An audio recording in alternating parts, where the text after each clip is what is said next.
विघ्नेश्वराय वरदाय सुरप्रियाय लंबोदराय शकलाय जगद्धिताय नागाननाय श्रुति यज्ञ विभूषिताय गौरी सुताय गणनाथ नमो नमस्ते। जय श्री गणेश, जय श्री राधे कृष्ण। आप सभी का हमारे YouTube चैनल पे बहुत बहुत स्वागत है। आइए सुनते हैं कार्तिक मास कृष्ण पक्ष संकष्टी गणेश चतुर्थी व्रत की कथा। कार्तिक मास संकष्टी गणेश चतुर्थी का बड़ा ही विशेष महत्व माना गया है।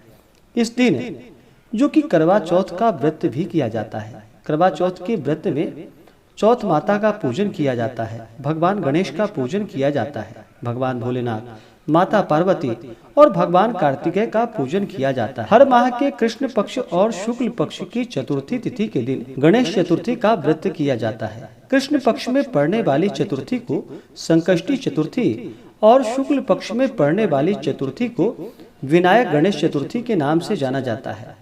हर चतुर्थी व्रत का अपना अपना विशेष महत्व माना गया है।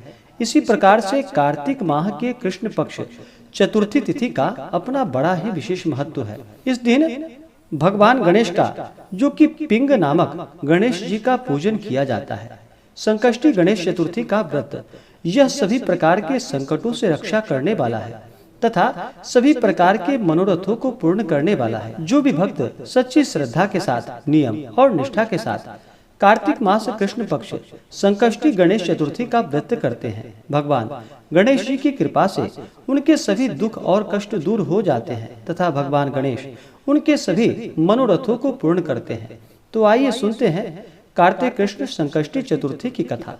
अगर आप कथा के लिए अन्नदान, वस्त्रदान आदि के लिए ब्राह्मण दक्षिणा देना चाहते हो तो आप अपने श्रद्धा और सामर्थ्य के अनुसार हमें डिस्क्रिप्शन में जाकर के वहां से गूगल पे, फोन पे या अकाउंट नंबर के माध्यम से आप हमें ब्राह्मण दक्षिणा प्रदान कर सकते हैं। तो आइए सुनते हैं कार्तिक मास कृष्ण पक्ष संकष्टी गणेश चतुर्थी व्रत की कथा। तो बोलिए प्रेम से भगवान गणेश की जय, भगवान भोलेनाथ की जय, माता पार्वती की जय। पार्वती जी कहती हैं कि हे भाग्यशाली लंबोदर, भाषण कर्ताओं में श्रेष्ठ कार्तिक कृष्ण चतुर्थी को किस नाम वाले गणेश की पूजा किस भांति करनी चाहिए। तब भगवान श्री कृष्ण जी ने कहा कि अपनी माता की बात सुनकर गणेश जी ने कहा कि कार्तिक कृष्ण चतुर्थी का नाम संकटा है।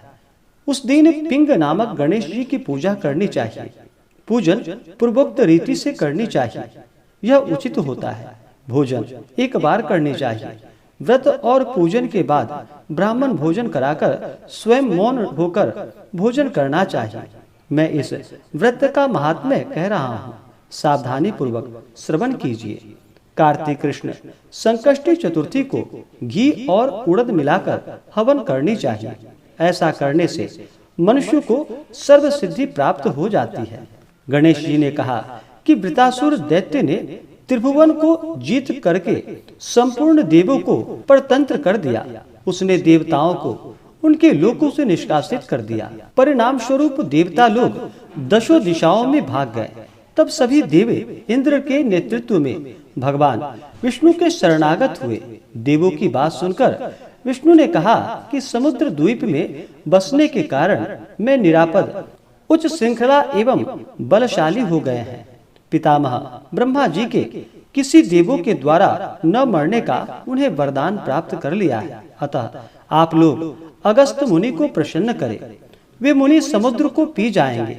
तब दैत्य लोग अपने पिता के पास चले जाएंगे। आप लोग सुखपूर्वक स्वर्ग में निवास करने लगेंगे। अतः आप लोगों का कार्य अगस्त मुनि की सहायता से पूरा होगा। ऐसा सुनकर सब देवगण अगस्त मुनि के आश्रम में आ गए और स्तुति द्वारा उन्हें प्रसन्न किया।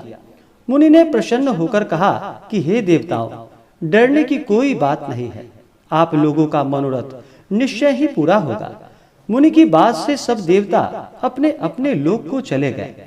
इधर मुनि की चिंता हुई कि 1,00,000 योजन इस विशाल समुद्र का मैं कैसे पान कर सकूंगा, मैं इसका जल कैसे पी पाऊंगा। तब गणेश जी का स्मरण करके संकष्ट चतुर्थी के उत्तम व्रत को विधि पूर्वक संपन्न किया। 3 महीने तक व्रत करने के बाद उन पर गणेश जी प्रसन्न हुए। उस व्रत के प्रभाव से अगस्त जी ने समुद्र को सहज ही पान करके सुखा डाला, उसका सारा जल पी डाला। यह उसी व्रत का प्रभाव था कि अर्जुन ने निवात कवच आदि संपूर्ण दैत्यों को पराजित कर दिया। गणेश जी की इस बात से माता पार्वती जी अत्यंत प्रसन्न हुई। मेरा पुत्र विश्व वंद्य और सर्व सिद्धियों को प्रदान करने वाला है। श्री कृष्ण जी कहते हैं कि हे महाराज युधिष्ठिर, आप भी चतुर्थी का व्रत कीजिए। इसके करने से आप शीघ्र ही सब शत्रुओं को जीतकर अपना राज्य पा जाएंगे। श्री कृष्ण के आदेशानुसार युधिष्ठिर ने गणेश जी का व्रत किया। व्रत के प्रभाव से उन्होंने शत्रुओं को जीतकर अखंड राज्य प्राप्त कर लिया। केवल कथा श्रवण करने से ही हजारों अश्वमेध और सैकड़ों वाजपेयी यज्ञ का फल प्राप्त होता है, साथ ही पुत्र पौत्र आदि की वृद्धि होती है। तो बोलिए प्रेम से भगवान गणेश की जय, भगवान भोलेनाथ की जय, माता पार्वती की जय। संकष्टी गणेश चतुर्थी का व्रत, जो कि हर माह के कृष्ण पक्ष और शुक्ल पक्ष की चतुर्थी तिथि के दिन संकष्टी गणेश चतुर्थी का व्रत किया जाता है। हर व्रत का अपना अपना विशेष महत्व होता है, लेकिन खासकर कार्तिक माह के कृष्ण पक्ष की चतुर्थी तिथि का अपना विशेष महत्व है। इस दिन जो कि करवा चौथ का व्रत भी किया जाता है, और इस व्रत को महिलाएं जो कि निर्जला रखती हैं, अपने अखंड सौभाग्य की प्राप्ति के लिए इस व्रत को रखा जाता है।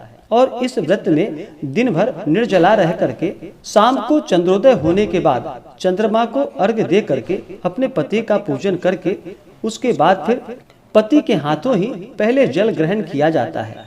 उसके बाद ही इस व्रत को पूर्ण माना जाता है। गणेश चतुर्थी का व्रत, जो कि बड़ा ही पुण्य फलदायक माना गया है, यह सभी प्रकार से संकटों से रक्षा करने वाला है। भगवान गणेश, जो कि भगवान भोलेनाथ और माता पार्वती के पुत्र भगवान गणेश को प्रथम पूजनीय का स्थान प्राप्त है। किसी भी शुभ कार्य या मांगलिक कार्यों में सबसे पहले भगवान गणेश का पूजन किया जाता है। जो भी जातक संकष्टी गणेश चतुर्थी का व्रत करते हैं, उन्हें चाहिए कि संकष्टी गणेश चतुर्थी व्रत के दिन इस दिन सुबह उठकर नित्य क्रियाओं से निवृत्त होकर के गंगा नदी में स्नान करना चाहिए। अगर गंगा नदी में स्नान ना कर पाए तो घर के नहाने के पानी में ही थोड़ा सा गंगा जल मिला करके स्नान करना चाहिए।